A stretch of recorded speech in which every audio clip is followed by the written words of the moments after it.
Get ready with me. Good morning. So I put on C. You could find it in my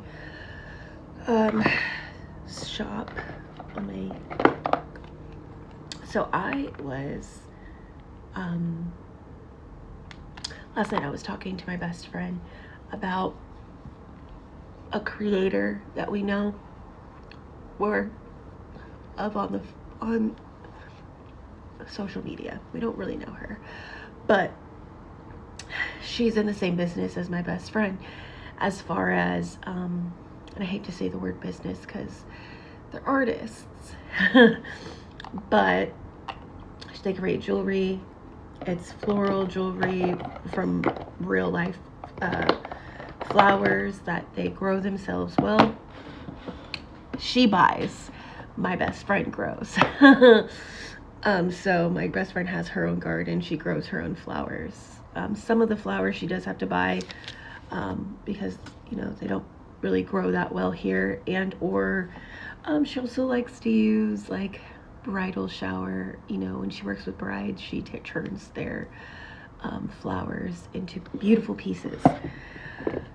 And so we're talking about this idea of art and how at one point in life the fashion industry was art, and that goes way far back to hundreds of thousands of years, right?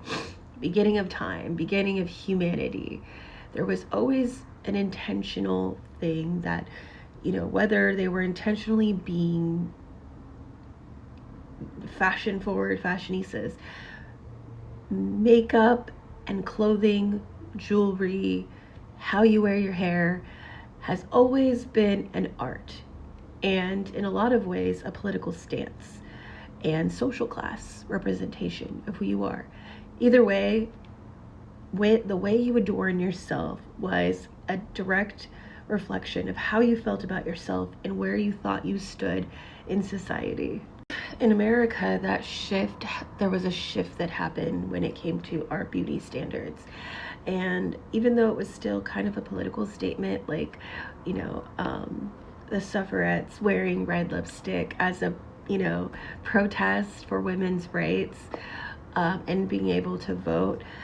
We also had in the early 20s, we had a lot of women shifting their ideas by rebelling against the corsets and, you know, wearing more of like the flapper aesthetic of the, you know, lower waistlines and no corsets and shorter hair, brighter lips, more of a seductress look against the conservative ways that they really wanted women to look. But then there was another major shift. And this major shift is in America when beauty became propaganda. During the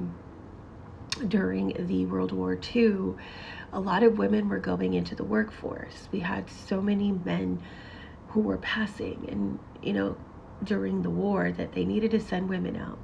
But obviously they still wanted to control how women looked. So they used a thing called beauty on duty.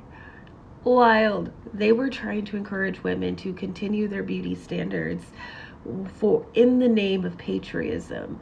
Don't give up on your looks, ladies, because you are not an American if you're ugly. Even though women were now doing male jobs, they wanted to remind women that their place will always be in the home, and they will always be upheld the beauty standards that America puts on them. So, with all that, they encouraged women through propaganda, polarizing the American dream through beauty ads, billboards, newspaper clippings, and of course the growing television ads. Also, of course, like always, to promote patriotism, you don't get into acting because you want to be an artist. You get into acting and then you become their puppet. And that's exactly what ended up happening.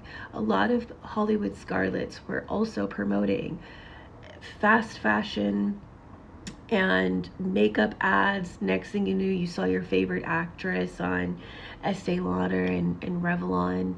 And this continued for the rest of eternity. They knew if they slapped a famous name on this, people would listen. And they do it today, whether it's putting makeup ads or using Hollywood stars to promote a political stance. Because your favorite person is voting this way, you're going to vote for this way. Because apparently we're all idiots. And then again, well, it sometimes works. We go out and buy things that have famous names on it because we want to feel connected to that person. We want to feel like we have something that's special and valuable. And with that being said, it has now shaped the way women see themselves. Unfortunately, it's created heavy amounts of body dysmorphia and body image dysmorphia. A lot of the times, because of polarized ideas of influencers and other whatever, it's mostly influencers that go and they heavily edit themselves, they change their face, they change their bodies, and they promote these very unhealthy, unrealistic ideas of what beauty is.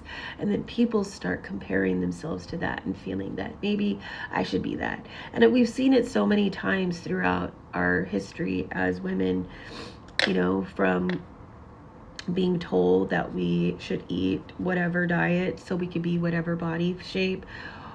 It goes from being very, very thin extremes to very, very curvy extremes.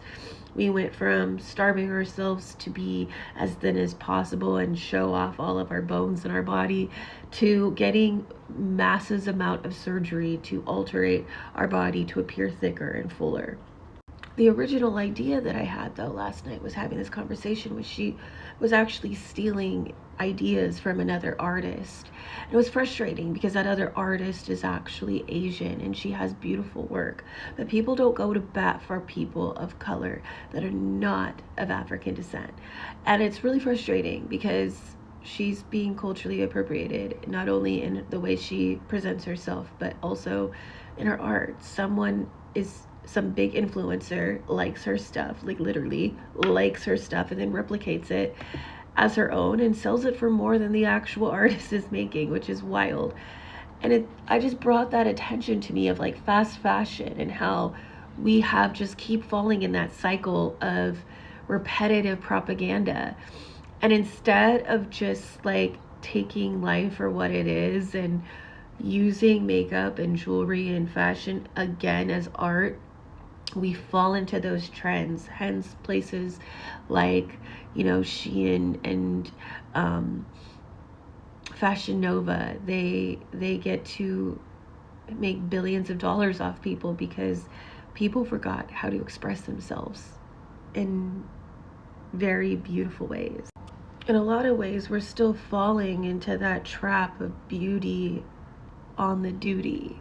We are falling into the trap of what America tells women they need to look like, and we follow that cycle every single decade with every single generation.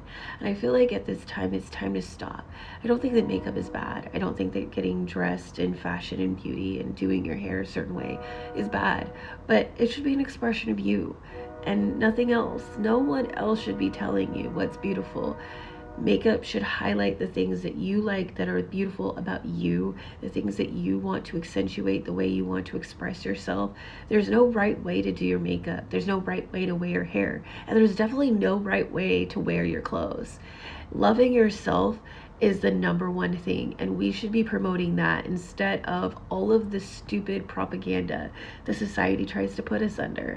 My hope with Beauty Is You is that I can encourage you not only to heal your body dysmorphia, but be a part of a group of women and men and all the other genders in place, is that we are going to transform the beauty industry, turn it back to art, turn it back to an expression of yourself, and no longer live under the standards of what other people say we need to look like, but embrace each other instead of pitting against each other and fighting with each other over what is beautiful and what is not.